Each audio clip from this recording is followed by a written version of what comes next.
Info Guru Update. Informasi terbaru kali ini terkait dengan regulasi pengangkatan honorer menjadi P3K, terutama untuk sahabat-sahabat yang berstatus R2 maupun R3 atau sahabat-sahabat yang sudah mengikuti tes P3K tahap 1 tahun 2024 akan menjadi P3K paruh waktu maupun penuh waktu. Untuk sahabat-sahabat yang belum mendapatkan formasi atau tidak kebagian formasi akan menjadi P3K paruh waktu. Lalu bagaimana regulasi resminya? Berikut ulasan lengkapnya. Waktu untuk tenaga honorer R2 dan R3 sudah terbit. Begini aturan jam kerja, gaji hingga penempatannya.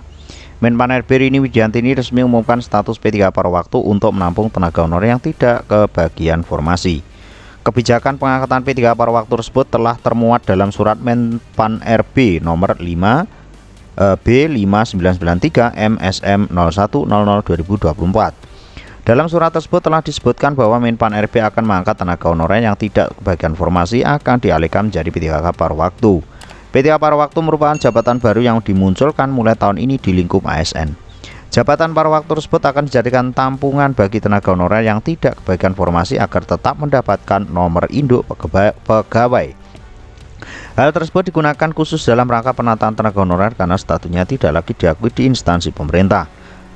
Selanjutnya, untuk pengangkatan tenaga honorer paruh waktu akan dilakukan untuk tenaga honorer R2 dan R3. Selanjutnya, sebagaimana diketahui untuk R2 adalah XTHK2 yang telah mengikuti seluruh tahapan seleksi P3K tahap 1 dan dinyatakan tidak kebagian formasi namun tetap dinyatakan lulus. Sedangkan untuk R3 adalah tenaga honorer database BK yang sudah dinyatakan tidak kebagian formasi pada hasil kelulusan atau lulus namun tidak kebagian formasi. Setelah diangkat menjadi P3K penuh waktu, tenaga honorer yang bersangkutan akan ditempatkan pada instansi tempat bekerja saat ini. Sedangkan untuk nominal gaji yang diterima akan diberikan berdasarkan nominal yang diterima saat ini.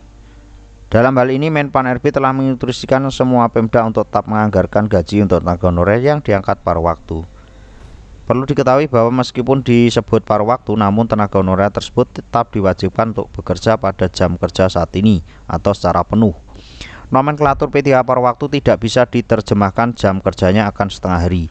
Adapun nomenklatur P3K paruh waktu hanya digunakan sebagai penyilahan tetapi tidak dalam konteks tugas hariannya.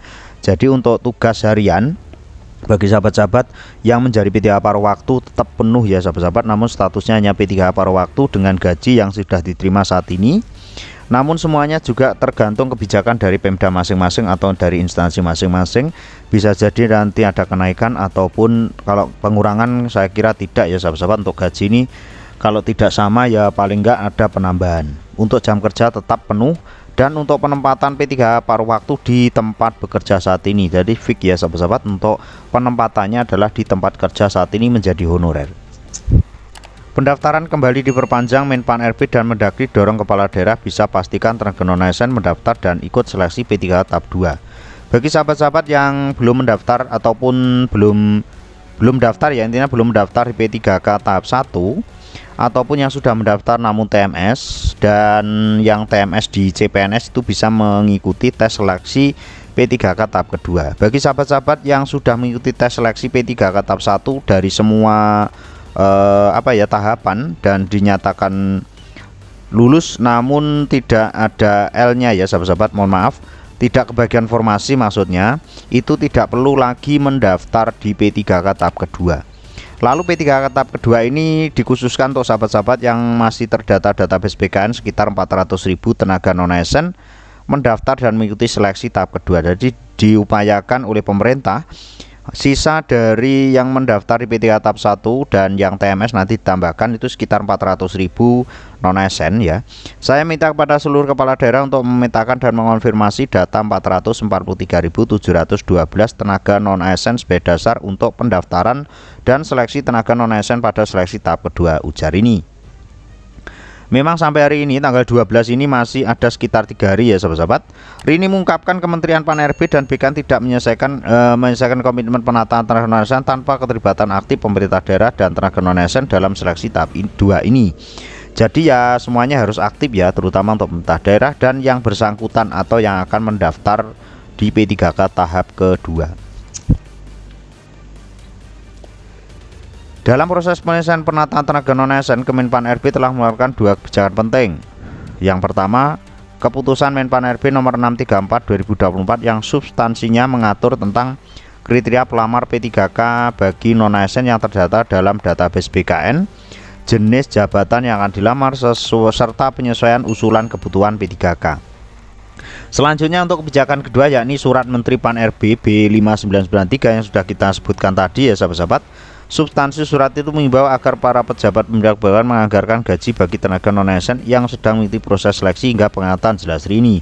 Dari substansi ini ya sahabat-sahabat sudah kita jabarkan di awal.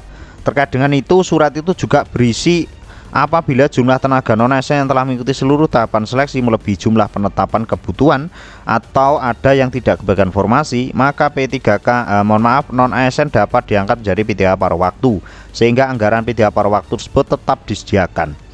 Menteri Rini mengungkapkan pemerintah membuka kesempatan secara luas bagi tenaga non-ASN agar bisa mengikuti seleksi P3K tahun 2024. Langkah penataan ini pun sudah menjadi kesepakatan antara pemerintah dengan Komisi 2 DPR RI. Jadi ini sudah diamini oleh berbagai pihak, termasuk dari Kemendagri yang terbaru yang disampaikan oleh Pak Tito Karnavian, dari Kemenpan RB, dari BKN maupun dari DPR khususnya untuk Komisi 2 dalam hal penataan tenaga non-ASN ini. Pemerintah bersama DPR RI sudah berkomitmen menyelesaikan penataan tenaga non-ASN yang sudah terdata dalam database BKN. Seleksi P3K tahap 2 ini harus dimaksimalkan sebaik mungkin, pungkas Rini. Hal ini juga ya ini dipertebal dari Pak Tito Karnavian dengan konsisten untuk amanat Undang-Undang Nomor 20 Tahun 2023. Ada amanah undang-undang yang tidak boleh melakukan rekrutmen tenaga non-ASN, waspada ini semua, tegas Pak Tito. Kepala daerah mengumumkan secara luas agar non-ASN bisa mendaftar. Jadi intinya dari informasi yang kita bagikan ini untuk pemerintah itu mengoptimalkan untuk sahabat-sahabat non-ASN itu bisa mendaftar semuanya di tahap kedua, khususnya 400 orang yang belum bisa mendaftar di P3K tahap 1 tahun 2024. Terkait dengan status paruh waktu ini bisa menjadi P3K penuh waktu atau tidak, dan itu juga sudah kita informasikan di video-video sebelumnya ya sahabat-sahabat, bahwasanya untuk P3K paruh waktu itu juga bisa menjadi P3K penuh waktu asalkan nanti ada formasi yang diusulkan oleh pemerintah ataupun dari Pemda, itu nanti akan langsung dimasukkan secara perankingan ya sahabat-sahabat, perankingan dari hasil yang sudah dilalui kemarin. Dan untuk informasi kali ini seperti itu ya sahabat-sahabat, untuk regulasi terbaru pengangkatan P3K paruh waktu untuk sahabat-sahabat yang berstatus R2 maupun R3, dan nantinya akan ditambah untuk sahabat-sahabat yang mendaftar di P3K. Pantau informasi terbaru hanya di Info Guru Update. See you next time.